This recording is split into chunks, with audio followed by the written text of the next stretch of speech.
ప్రవీణ్ రాలేదు.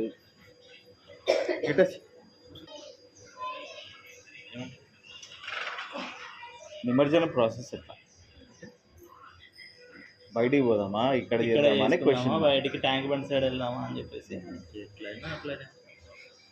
Tank bund అంటే వాళ్ళ క్రౌడ్ జనాలు. ఇవాళ ఏముండదు, 5th డే చాలా మంది ఉన్నారు. లేదు లేదు, ఇంకోటి ఏంటంటే ఈవినింగ్ మట్టి గణపతి న్యాచురల్ గా చేసుకున్నాం కదా, మురికి నీళ్ళలో అక్కడ తీసుకుపోవడం వేయడం ఎందుకు అని నా ఆలోచన.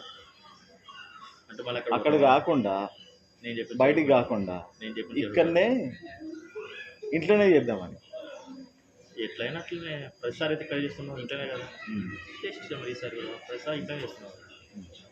ఏమంటావు? ఇష్టం. బయటికి వెళ్దామంటే అట్లా కూడా బయటికి వెళ్దామంటే కూడా పిల్లలు కూడా కొంచెం తీసుకుని ఎంజాయ్ చేయొచ్చు. బయటకు వెళ్ళాలంటే కొంచెం అట్లా న్యాచురల్గా. ఇప్పుడు మనకున్నది ఒకటే చిన్న కార్, పెద్ద కార్ దిగలేదు. ఇక్కడ వస్తుంది షెడ్ మొత్తం తీయాలి. ఎంతసేపు షెడ్ కట్టనీకి మనకు అంత టైం అయింది కానీ తీయనీకి ఎంత కట్టలేనా? నేను ఏమంటున్నానంటే లాస్ట్ టైం చేసినట్టు ఆల్మోస్ట్ 10-15 మంది అవుతారు. లేడీస్ వద్దు, లేడీస్ కాదు, చిన్నపిల్లలు మనమే. చిన్నపిల్లలు ఉన్నారు చెప్పు, చిన్నపిల్లలు కూడా వద్దు. అక్కడ తీసుకురానియారు చెరువు దగ్గరికి. వాళ్ళ అడల్ట్స్ అంటే 5 మెంబర్స్ ఉన్నారు. ఆడి లోపలికి రాకున్నా కానీ మనతో వస్తారు. అట్లీస్ట్ 5 మెంబర్స్ అనుకో. ఎవరు వస్తారు చెప్తారు? మీ పిల్లలు 3 వస్తారు.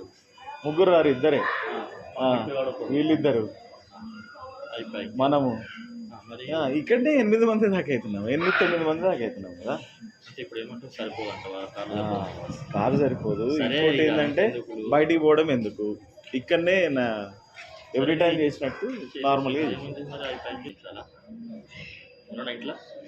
ప్రవీణ్ వచ్చేలోపు నేను ఒక 5 minutes ఇస్తే నేను అరేంజ్ చేసేస్తాను నిమజ్జనం ప్రాసెస్.